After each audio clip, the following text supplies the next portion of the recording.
Let's talk about NXT from September the 9th, 2025. There's some highs, some lows, and a lot of stuff in the middle. I like this show overall. And next week is going to be huge. And it's big for no reason. There's literally no competition next week that I can think of. I thought Dynamite was running next week, but it's not. It's running in October. So they just doing this for the love of the game. I got to tell you, I appreciate it. It's very well put together, actually, with a whole lot of intricate storytelling. It's not just throwing things at the wall for pops and things working for convenience, even though that is kind of the situation with the women, is that things are working for convenience, but we'll talk about it when we get there. Match 1, Josh Briggs defeats Javon Evans, and I thought we were in for a terrible night. For starters, we were not in for a great night because this match was long. Josh Briggs won this match. The disappointment that Brian Alvarez has every time Javon Evans loses, I'm starting to get that. And this started it. This started it. Like him losing to Obafemi, I'm a big Obafemi guy, so I was okay with that. But this, I'm sour on this one. Josh Briggs should not be beating Javon Evans. There's no future for Josh Briggs. He is not the male JC Jane. It's not going to work. All right. So the crowd was chanting Briggs go away because that's what everybody wants. Everybody wants him to go away.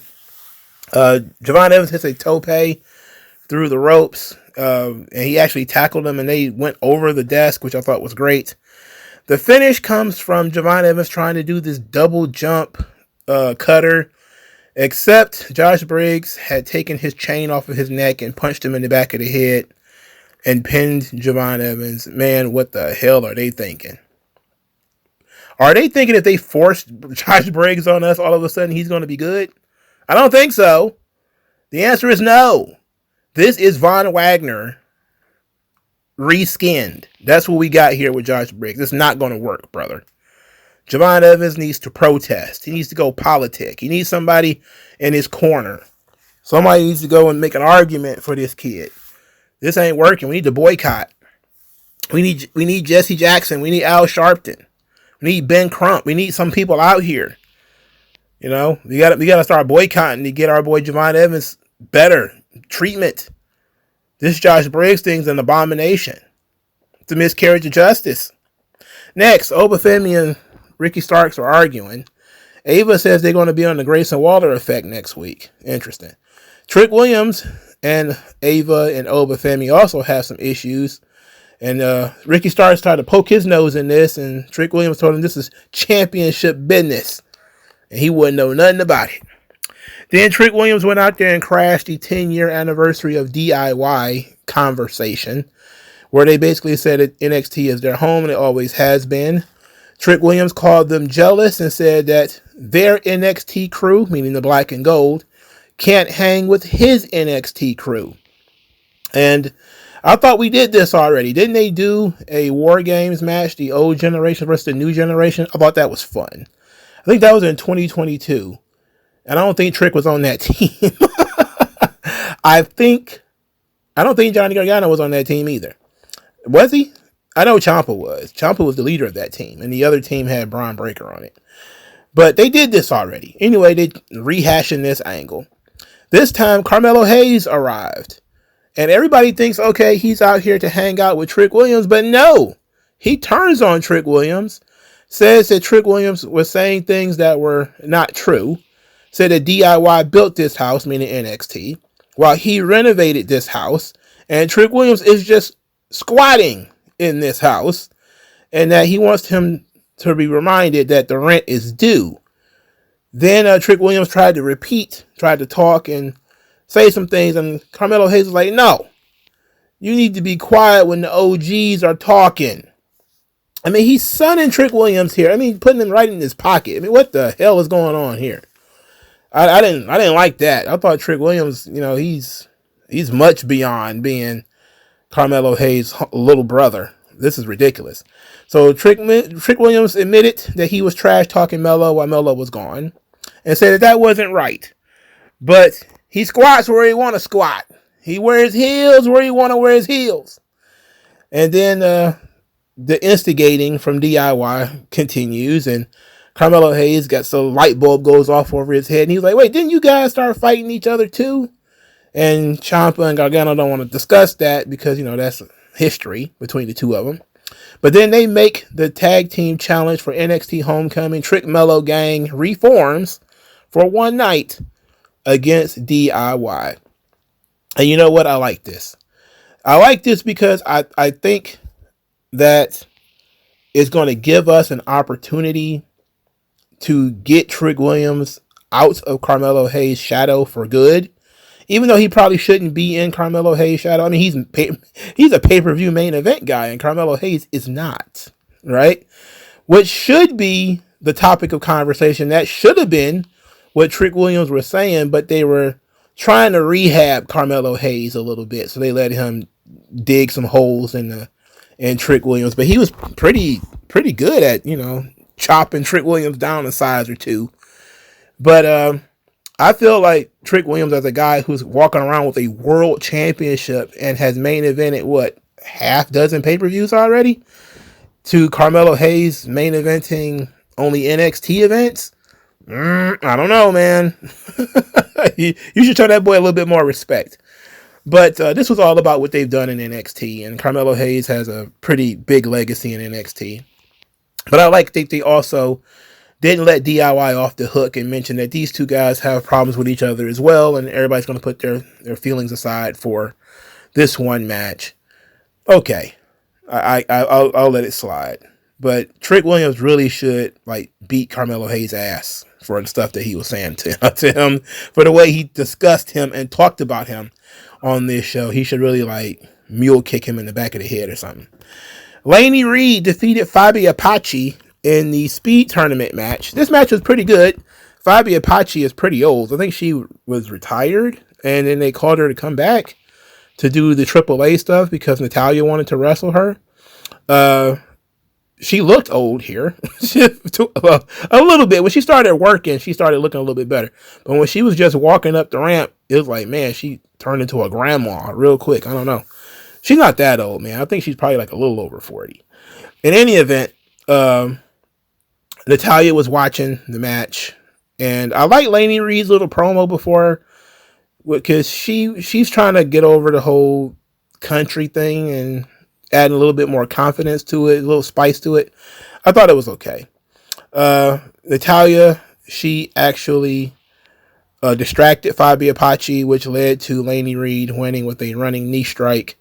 So the match was fun. It was about 2 minutes and 30 seconds or something like that out of the 3 minutes from the speed tournament. Laney Reed and Candice LeRae is the number one contenders match. I don't know when that match will be happening. I think it's on the Homecoming show, if I remember correctly, because Candice LeRae is also NXT Black and Gold talent. I fully expect Laney Reed to win that match too, because they've been really telling the story of her wanting to be the speed champion, and this whole thing is happening because she wants it to happen. Now, Fabi Apache and Natalya are going to go one-on-one at Worlds Collide this Friday.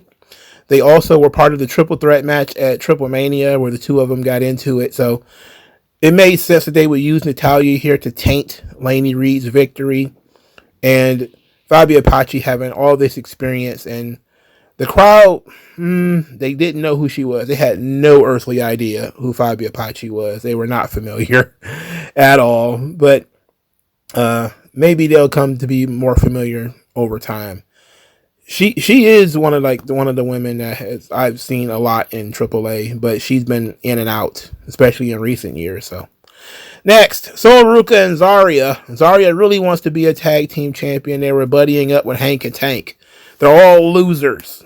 Hank and Tank lost to Dark State, and the booty guy. What's the butt guy named Cutler?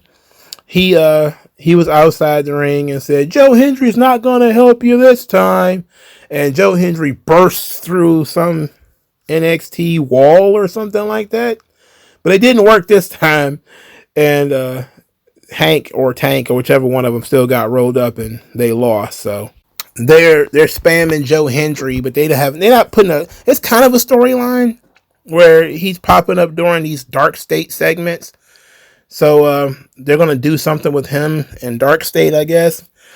So it's not completely pointless, but it's also kind of pointless to have all of these Joe Hendry pop-ups. Maybe they'll do like a tag team match with him or something. Who knows? Him and who, though? Like, who would be a Joe Hendry tag team partner to fight Dark State? Because Dark State was involved with the TNA crossover thing for a while, too. I don't know what happened to that, but I guess after they got beat, that was it for them. But I don't know. All right, the other part of this tag team promo segment was Sol Ruca and Zarya, and they wrestled in a number one contenders tag team championship elimination triple threat match. So it was Sol Ruca and Zarya versus Fallon Henley and Jasmine Nix versus Izzy Dame and Tatum Paxley. Izzy Dame and Tatum Paxley won the match. Sol Ruca and Zarya were the first ones eliminated because Sol Ruca was showing off. She did an amazing flippity-doo-dah thing earlier in the match. The girls were jumping all over the place. This was a fun time, in terms of just turn your brain off and watch the chaos in the ring, kind of AEW style gimmick. This match did that, and I think they did it very well. But they still told, of course, stories within the body of the match. Sol Ruca was trying to hit the Soul Snatcher on Tatum Paxley, but she got shoved forward, and when the shove happened, it pushed Zarya into the path of the Soul Snatcher, and she took the move and ended up getting pinned.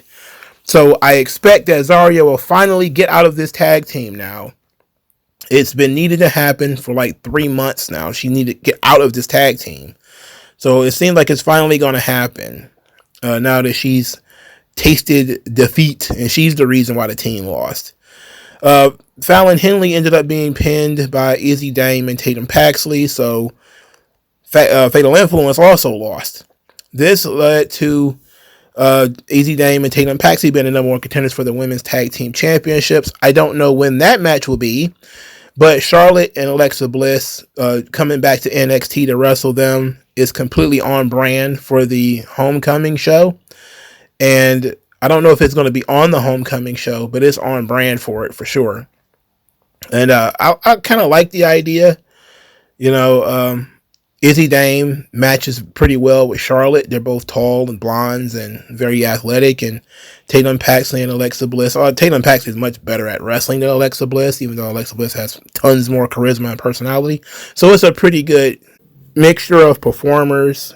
When you talk about, future generation versus the past. And, that could be pretty cool from a setup in this match. JC Jane got on the microphone. She was very upset at Jasmine and Fallon for losing, called them an embarrassment, says she's tired of babysitting them. She didn't need them. She doesn't need the audience. She never needed anybody but herself. She's the GOAT women's champion.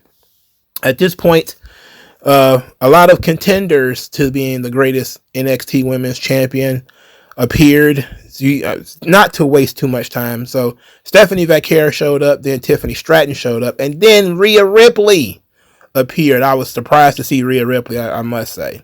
That was a genuine surprise. Each one of them said that JC Jane is not the best, and touting their bona fides to be the greatest NXT woman champion of all time. And then Rhea Ripley suggested the 3-on-3 match for Homecoming. Rhea Ripley, Stephanie Vaquer, and Tiffany Stratton don't even wrestle on their own shows. When was the last time Rhea Ripley wrestled on Raw? I can't even remember. When was the last time Tiffany Stratton wrestled on SmackDown? I can't even remember. Stephanie Vaquer literally has not been on Raw in over a month. But they're going to wrestle on NXT. You know what? I ain't mad at it. And I think it's interesting because JC Jane was just verbally berating Fatal Influence and saying how she's tired of babysitting them. And then they instantly got thrown into a very lopsided 6-woman tag match, which they're guaranteed to lose because Rhea Ripley's in this match.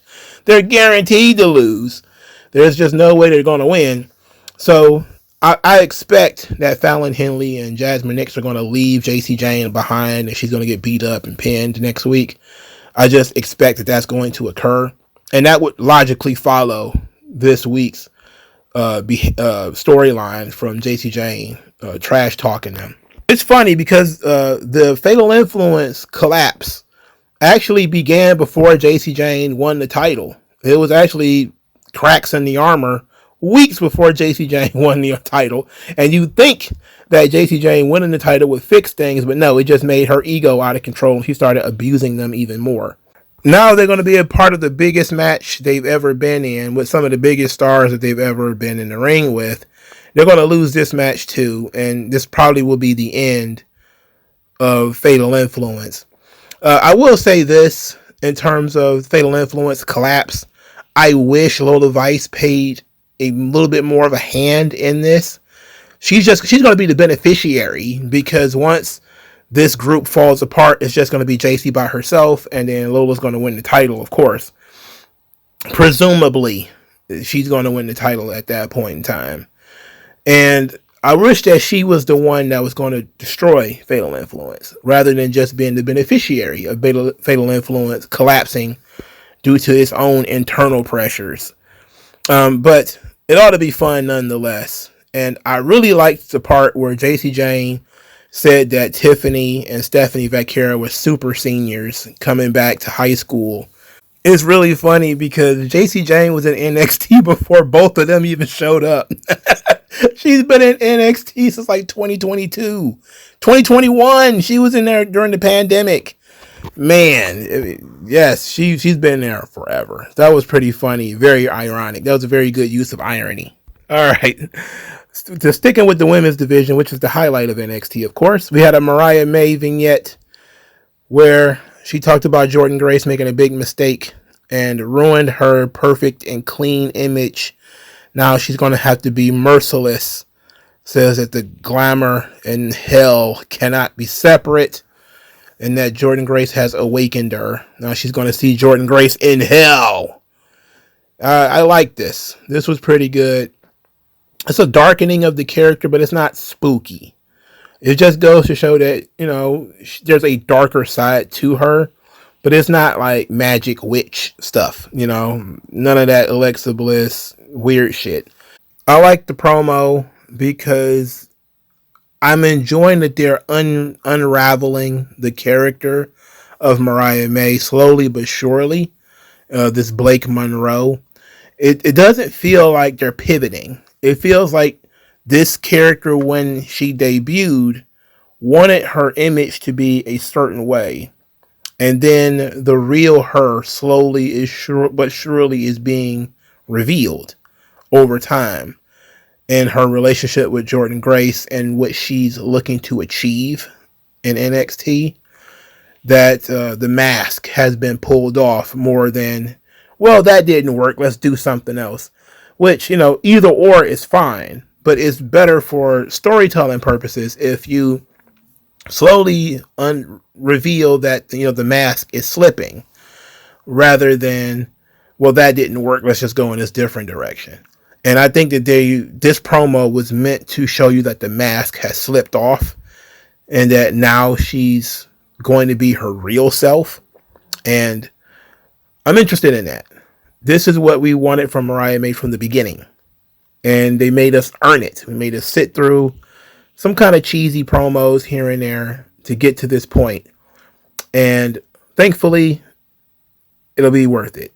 You know, they ought to have a pretty good match with the two of them. I wonder what kind of match it will be, but it ought to be good. All right. There's a flag match. Tavion Heights actually defeated Ethan Page in the flag match. It was okay. There was a tackle that Tavion Heights gave to Ethan Page through the ropes, and Ethan Page fell on his head. I was like, oof. Even the referee was like, oof. It was a collective oof. I was like, man, I hope he survives that. He did. It wasn't no pinfalls, no submissions. You just had to get the flag, and Tavion Heights grabbed the flag. As he went over and grabbed the Canadian flag, he covered Ethan Page in the Canadian flag. And then he walked off waving Old Glory. And then out of nowhere, Tyler Breeze's theme music starts to play. And he saunters himself out there. And he takes a selfie on the fallen Ethan Page. He didn't say anything. He didn't really do anything. He just showed up and took a picture. Now, Tavion Heights, who won the match, is not going to get the North American title match. Tyler Breeze is going to get that match. That's weird. Tavion Heights did all the work, and Tyler Breeze is going to reap some of the rewards. We get it.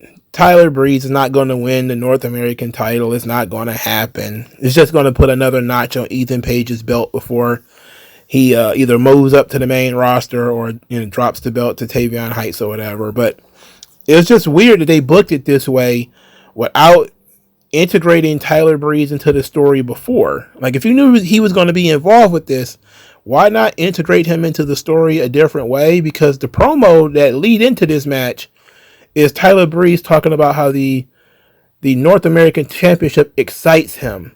But this was like 4 years ago. That promo was old. That promo was stale. They got mold on it.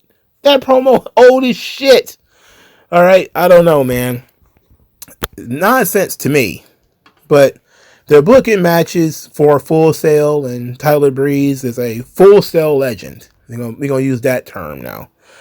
He was in NXT for like a decade. So yeah, he gets to come back and do this. And plus, he is the trainer for some of these people down there in NXT at Flatbacks. So obviously he's going to be able to jump the line. And I don't mind it. I was kind of, I have to say, my eyebrow raised a little bit when Tyler Breeze did not get a reaction for coming out. And it's like, man, he's been gone for so long that, and people probably don't even recognize his theme song. But even when he got in the ring, there was like a lot of confusion. There was not a lot of, oh shit, it's Tyler Breeze. Oh my God. It was just kind of like, huh, who's that guy? He looks familiar, but a lot of, a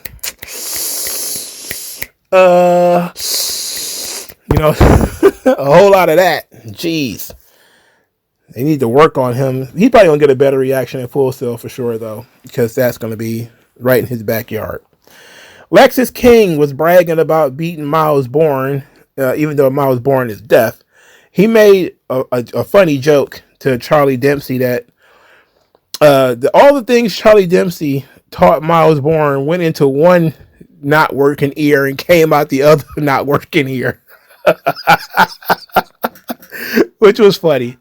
Then Miles Bourne showed up, and to continue the Randy Orton cover band tour, he turned the light out to assault Lexis King with a chair.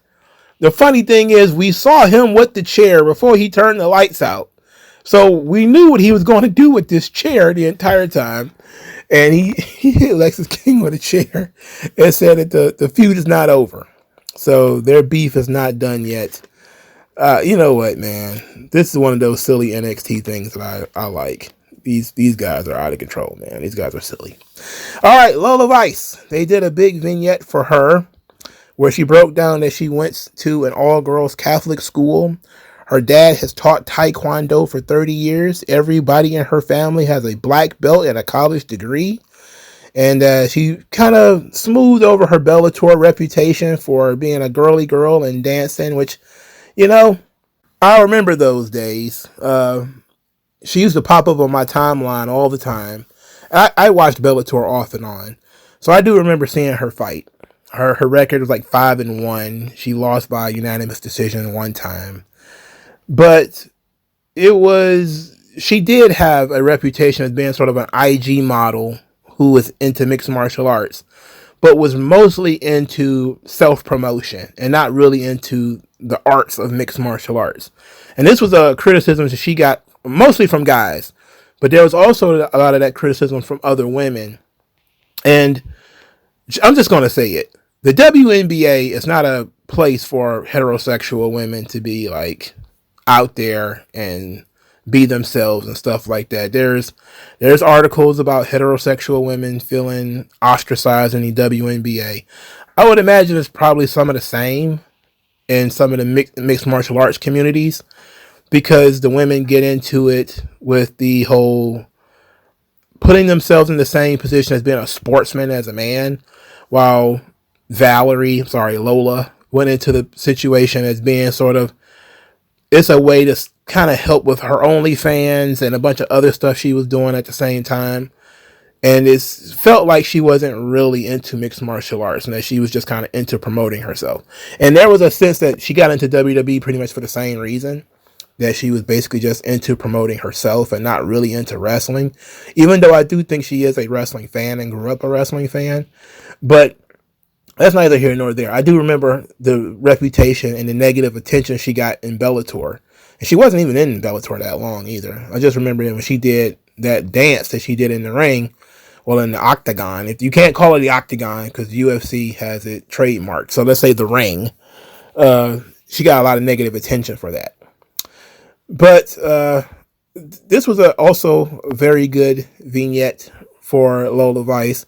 She's clearly going to win that title. This seemed to be a perfect layup for her at this point. So I like this. The vignettes on this show have been very good. The vignette for Mariah May was excellent. The one for Lola Vice has been excellent as well. So I can't complain about their usage of vignettes to tell stories because they've been doing it the right way. I will say, however, there was not a lot of Obafemi or Ricky Starks on this show. Clearly, these two guys are going to be in the main event of No Mercy, and they're doing something with Trick Williams and Obafemi. I'm thinking they're probably going to lean towards another title for title match between these two guys. That ought to be interesting. Also, I did see the video of Rusev working NXT house shows, and there was a tease of him working with Obafemi. There's like fan footage out there, and I thought Rusev was going to show up on this show when I saw that fan footage. I was like, oh, Rusev's going to pop up on NXT. But no, he's too busy beating up on the luchadors on Raw. So we can't get our meat match. Oh, it's unfortunate. Oh, why tease me? Why show me something if I can't have it? Why? That's probably why they didn't do it on TV. But I thought that, NXT champions from the past would want to show up to get in Obafemi's face. But no, maybe that it'll be one, and it'll be Trick Williams. I'll say this. Under normal circumstances, all of these surprises and returns and such, they would just be band-aids on a bad situation, which NXT's men's division is still in a bad spot. But when you look at the way that they used a lot of the cameos, with the exception of maybe Tyler Breeze, a lot of the cameos and the old versus new storylines they're building up for Homecoming, it actually supplements character arcs that are already ongoing. For instance, Trick Williams has been calling himself the man carrying two brands and all this sort of stuff for weeks. And now DIY shows up to challenge the fact that he's been carrying NXT. And that, of course, also brings in Carmelo Hayes. So that makes sense, even in storyline. Fatal Influence has been falling apart for weeks. JC Jane's been calling herself the best women's champion since she won the title, but certainly since she won the Knockouts title at the same time. So having these other women show up to sort of put her in her place makes sense. And then also she is still a member of Fatal Influence, even though they're falling apart, and this is part of their falling apart, which is pretty good.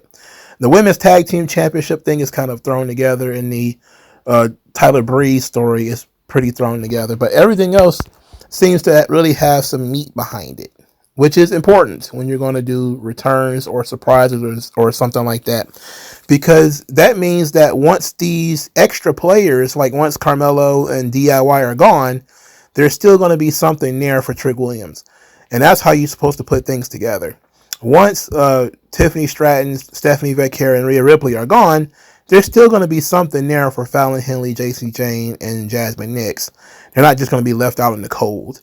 And that's when you know that you're doing something right. Now, it doesn't apply to everybody, obviously, but it applies to enough people and enough important people that the show is going to be able to move on, and they can use these talent that are going to be popping up for NXT, use them as a springboard for new angles and new stories. All right. Thank you guys for your time. I shall talk to you people later. Peace out.